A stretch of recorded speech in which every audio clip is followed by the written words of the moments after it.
ఇప్పుడు కొంతమంది బావిలో కప్పలాగా ఆలోచిస్తారు అనమాట. ఇప్పుడు ఒక మ్యూచువల్ ఫండే అమ్ముతారు అనుకోండి సార్, అతను ఏం చేస్తారంటే మీరు యులిప్స్ కొనకూడదు, ఎండోమెంట్ కొనకూడదు, ఇది కొనకూడదు, నువ్వు వేరేది కొనకూడదు అని చెప్పకూడదు ఫస్ట్ ఆఫ్ ఆల్. ఎందుకంటే అసలు మ్యూచువల్ ఫండ్స్ అంటే ఏంటివి, అసలు పిఎంఎస్ అంటే పోర్ట్ఫోలియో మేనేజ్మెంట్ సర్వీస్ అంటే, అండ్ ఏఐఎఫ్ అంటే alternative investment fund, and SIF అంటే స్పెషల్ ఇన్వెస్ట్మెంట్ ప్రొడక్ట్ అనేది చెప్తాను. మనం మ్యూచువల్ ఫండ్స్ గురించి చాలా వీడియోలు చేసుకున్నాం కదా. సో ఇప్పుడు ఏంటంటే మ్యూచువల్ ఫండ్స్లో ఇప్పుడు వచ్చిన కొత్త పదం వినిపిస్తుంది, అదేంటంటే ఎస్ఐఎఫ్, స్పెషలైజ్డ్ ఇన్వెస్ట్మెంట్ ఫండ్స్ అని చెప్పేసి వస్తున్నాయి. సో దీని గురించి ఏంటంటే మనకు వివరించడానికి బాలస్వామి గారు మన స్టూడియోలో ఉన్నారు. ఆయన ఏంటంటే ఆల్రెడీ స్టాక్ మార్కెట్లో మ్యూచువల్ ఫండ్స్లో మంచి యాక్టివ్గా ఇన్వెస్ట్ చేస్తుంటారు అనమాట. సో ఆయన దీని గురించి ఈరోజు మనకు వివరిస్తారు. సో అది చెప్పండి సార్, అది ఎస్ఐఎఫ్ గురించి. ఎస్ఐఎఫ్ అంటే ఏంటంటే స్పెషలైజ్డ్ ఇన్వెస్ట్మెంట్ ఫండ్. ఇది ఏంటంటే ఆల్రెడీ ఎగ్జిస్టింగ్ ఉన్న మ్యూచువల్ ఫండ్స్ అంటే మనం మ్యూచువల్ ఫండ్స్కు అంటే పిఎంఎస్ అంటే పోర్ట్ఫోలియో మేనేజ్మెంట్ సర్వీసెస్, అంటే ఏఐఎఫ్ అంటే ఆల్టర్నేటివ్ ఇన్వెస్ట్మెంట్ ఫండ్ తర్వాత అగైన్ ఒక న్యూ ఇన్వెస్ట్మెంట్ ప్రొడక్ట్ ఇచ్చింది సెబీ. అది ఫిబ్రవరిలో సర్క్యులర్ ఇష్యూ చేసింది.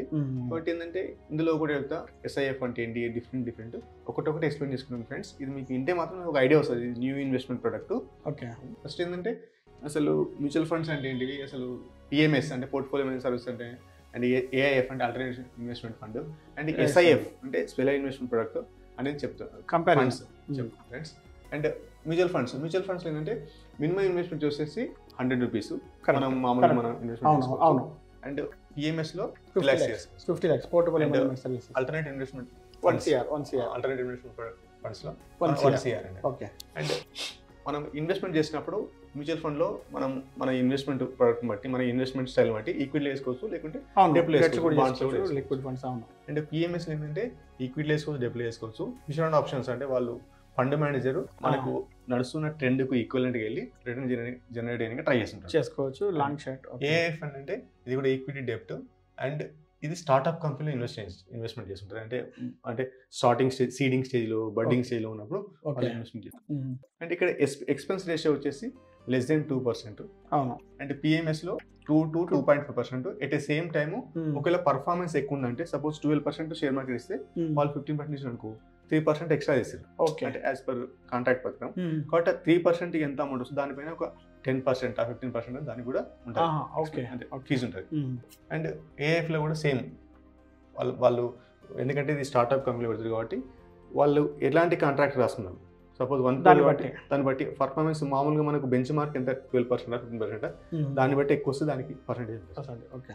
And tax and profit mutual fund ఏంటంటే మనం ఎట్లా ఇన్వెస్ట్మెంట్ చేసిన ఈక్విటీ ఇన్వెస్ట్మెంట్ చేస్తే short term long term capital gains tax ఉంది. ఓకే.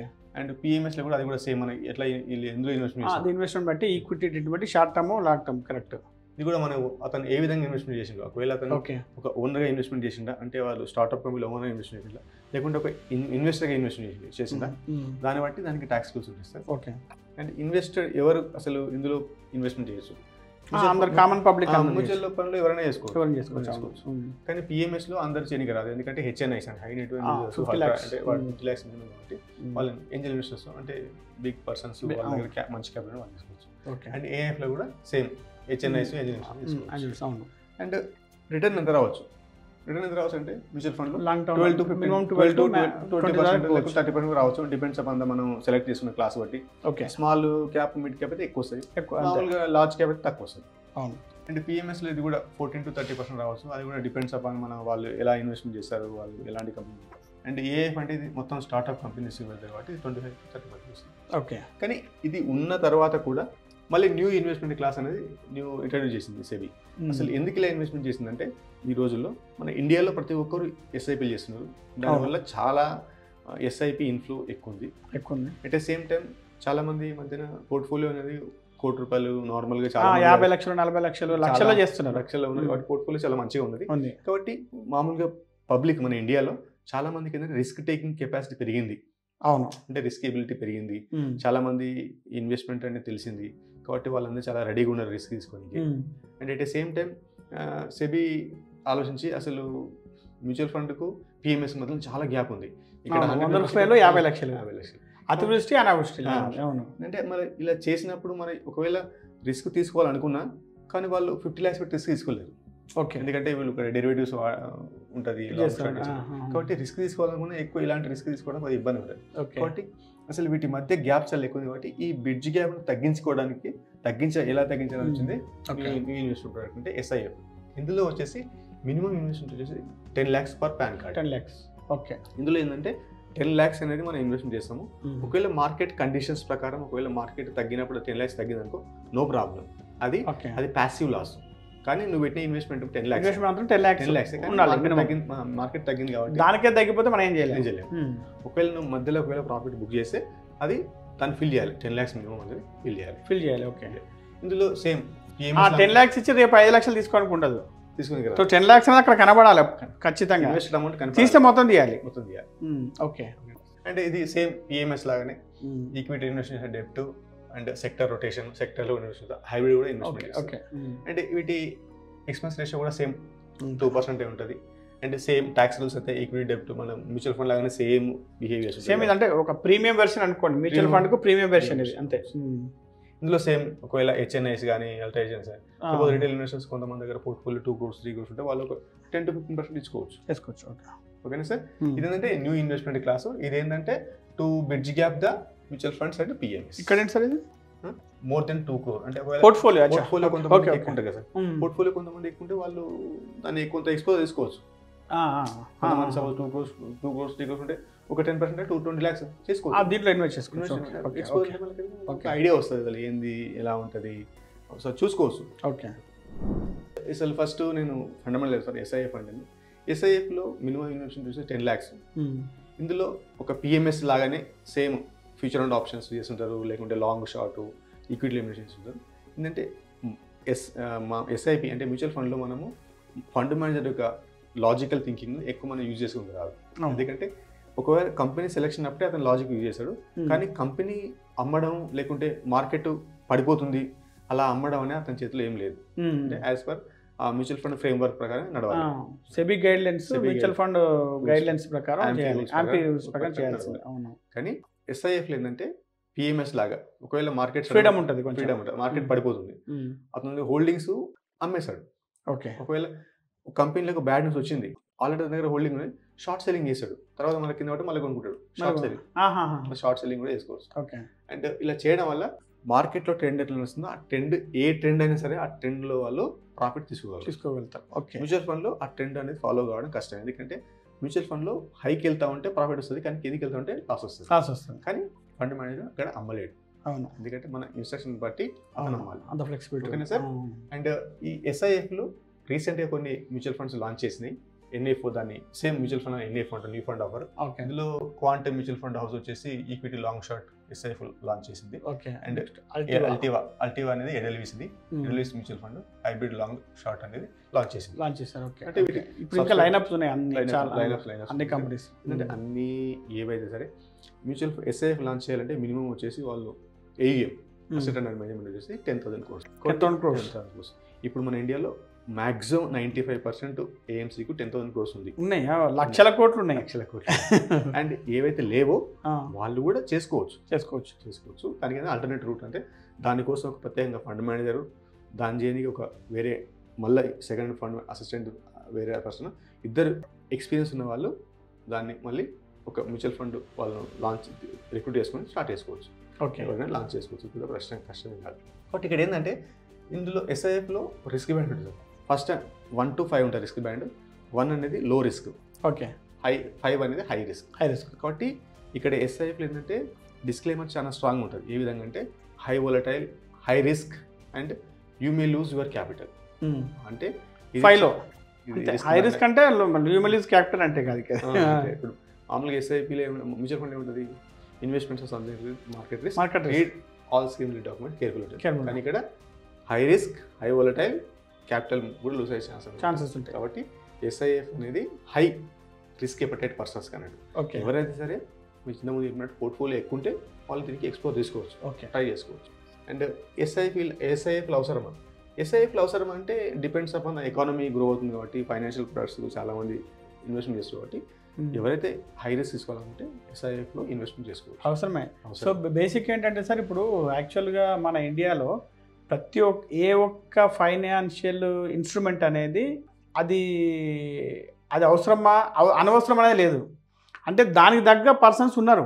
ఇప్పుడు యూలిప్ ఉందనుకోండి, యూలిప్ కూడా చాలా మందికి సూట్ అవుతుంది.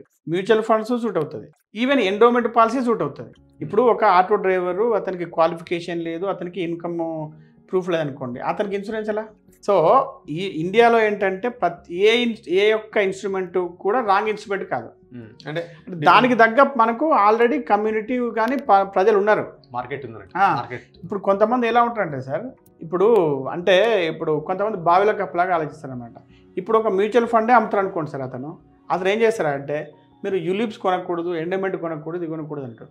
నువ్వు వేరేది కొనకూడదు అని చెప్పకూడదు ఫస్ట్ ఆఫ్ ఆల్. ఎందుకంటే అది అవసరం ఉండే వాళ్ళు కూడా ఉన్నారు. నువ్వు ఎంతసేపు అందరూ నీలాగా చదువుకొని, అందరూ నీలాగా శాలరీ సర్టిఫికేట్ వచ్చి అన్నీ వచ్చి ఉన్న బాగా ఆలోచిస్తున్నావు నువ్వు. అంటే ఎప్పుడైనా కానీ మనం చెప్పేటప్పుడు మన ప్రోడక్ట్ గురించి చెప్పాలి, పక్క ప్రోడక్ట్ ఇది వేస్ట్ అని చెప్పకూడదు. ఎందుకు చెప్పకూడదు అంటే దానికి తగ్గట్టు ఆల్రెడీ ఉన్నారు కదా, మార్కెట్ ఉంది అక్కడ.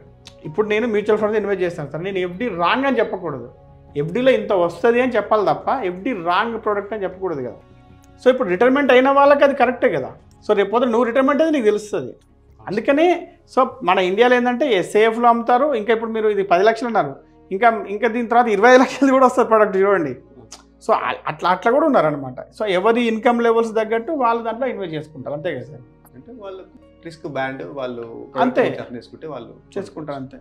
ఎస్ఐఎఫ్లు ఎన్ని రకాలు? ఎస్ఐఎఫ్లు అంటే ఇది కూడా సేమ్ మ్యూచువల్ ఫండ్ లాగానే ఈక్విటీ ఉంటుంది, డెప్ట్ ఉంటుంది, అండ్ హైబ్రిడ్ ఉంటుంది, సెక్టర్ రొటేషన్ ఉంటుంది. ఇందులో ఏంటంటే ఎస్ఐఎఫ్లో ప్రతి ఎస్ఐఎఫ్ లాంచ్ చేసినప్పుడు దాని పక్కన లాంగ్ అండ్ షార్ట్ ఉంటుంది సార్. ఎందుకంటే ఇది డెరివేటివ్ చేస్తుంది కాబట్టి లాంగ్ అండ్ షార్ట్ అనేది ఉండాలి సార్. ఓకే. అండ్ నెక్స్ట్ వచ్చేసి ట్యాక్స్ రూల్స్. ఏంటంటే ఇది కూడా సేమ్ మన మ్యూచువల్ ఫండ్ లాగానే బిహేవ్ చేస్తుంది అండ్ పిఎంఎస్ లాగా వర్క్ చేస్తుంది. కాబట్టి ఇది దీనికి మ్యూచువల్ ఫండ్ లాగా ఎలాంటి ట్యాక్స్ రూల్స్ వర్తిస్తాయో దీనికి కూడా same tax rules. Short term capital gains అంటేనేమో 1 year లోపు, లాంగ్ టర్మ్ అంటే 1 year తర్వాత. సో దాంట్లో 12.5, దీంట్లోనేమో 20%. ఓకే. అండ్ అదే 1.25 lakhs దాటితేనే కదా. Okay, same rules. సో డెట్లోనేమో long term capital 12.5, short term capital as per tax slab. Perfect. ఏంటంటే ఇది ఈక్విటీలు ఏంటంటే కొంచెం మనం చూసుకొని ఒకవేళ ప్రాఫిట్ బుక్ చేయాలా వద్దా, ఎందుకంటే వీటికి ఎక్స్పెన్స్ రేషియో ఎక్కువ ఉంటుంది. బిఫోర్ 1 year అంటే ఎక్స్పెన్స్ రేషియో ఎక్కువ ఉంటుంది కాబట్టి కొంచెం మనం చూసుకొని చేయాలి. ఎందుకంటే ఇది ఫండ్ మేనేజరు ఎక్స్పెన్స్ అంటే ఫండ్ మేనేజర్ గేమ్ ఆటగాడు ఉంటాడు కాబట్టి దానికి మనం ప్రైస్ ఎక్కువ పెట్టాల్సి వస్తుంది. Correct. Okay, correct. Next conclusion, ఇది హై రిస్క్ అండ్ ఎవరైతే హై రిస్క్ ఎప్పటికీ ఉంటారో వాళ్ళు తీసుకోవాలి. అండ్ ఇది న్యూ ఇన్వెస్ట్మెంట్ ప్రొడక్ట్ కాబట్టి కొంచెం వెయిట్ చేస్తే బాగుంటుందని నా ఉద్దేశం సార్. ఎందుకంటే చాలా మంది మనం ఒక 1 year అయితే అసలు పర్ఫార్మెన్స్ ఎలా ఉంది, ఏ మ్యూచువల్ ఫండ్ హౌస్ లాంచ్ చేసిన ఎస్ఐఎఫ్ మంచిగా వర్క్ చేస్తుంది, అసలు ఎలా వర్క్ నడుస్తుంది. అండ్ ఇందులో ఏంటంటే ఎస్ఐఎఫ్ కూడా మామూలుగా మ్యూచువల్ ఫండ్ లాగానే యాంఫీలో రిపోర్ట్ చేయాలి ప్రతి మంత్, ఎంత ఎలా ఉంది, రిస్క్ ఎక్స్పోజర్ ఎలా తీసుకోవాలి తెలుసుకోవాలి. కాబట్టి మనం ఒక 1 year 2 year ఆగిన తర్వాత ఇందులో ఇన్వెస్ట్మెంట్ చేసి మంచిగా ఉంటుంది. అట్ ద సేమ్ టైం మనం పోర్ట్ఫోలియోలో బేర్ మినిమం ఇందులో అలొకేట్ చేయాలి. ఎందుకంటే ఇది లాంగ్ టర్మ్ గేమ్లో కొన్నిసార్లు మనం వాళ్ళు ఇన్వెస్ట్మెంట్ చేసిన లాజిక్ చేసిన ఆ లాంగ్ షాట్లు కూడా ఫెయిల్ అయితే ప్రాబ్లం అవుతుంది. అంటే ఇప్పుడు మనం అదే మీరు చెప్పినట్టు ఒక 2 కోట్ల పోర్ట్ఫోలియో 1 crore చేసినప్పుడు దాంట్లో ఒక 10 lakhs ఇన్వెస్ట్ చేస్తే పెద్ద తప్పేం ఉండదు కదా. సో ఎస్ఏఎఫ్ల గురించి మీకు పూర్తిగా అర్థమైంది అనుకుంటాను. సో కొంచెం వెయిట్ అండ్ వాచ్ చేస్తే బాగుంటుందని చెప్తున్నారు బాలస్వామి గారు. సో అంటే మీకు ఇప్పుడు ఎస్ఏఎఫ్ల గురించి చెప్పింది మీకు ఇదేం ఫుల్ రికమెండేషన్ ఏం కాదు, జస్ట్ ఇది ఎడ్యుకేషన్ పర్పస్ మాత్రమే. సో ఈ వీడియో మీకు నచ్చితే లైక్ చేసి కామెంట్ చేయండి, మీకు తెలిసిన వారందరికీ ఈ వీడియోని ఫార్వర్డ్ చేయండి. అదేవిధంగా అద్విలికి ఫైనాన్స్ అనే ఛానల్లో మీరు సబ్స్క్రైబ్ చేసుకొని దాంట్లో వీడియోస్ చూస్తుండండి. సార్ ఎక్కువగా మన స్టాక్ మార్కెట్ గురించి, మ్యూచువల్ ఫండ్స్ గురించి, ఇన్వెస్ట్మెంట్స్ గురించి మంచి వీడియోస్ పెడుతున్నారు.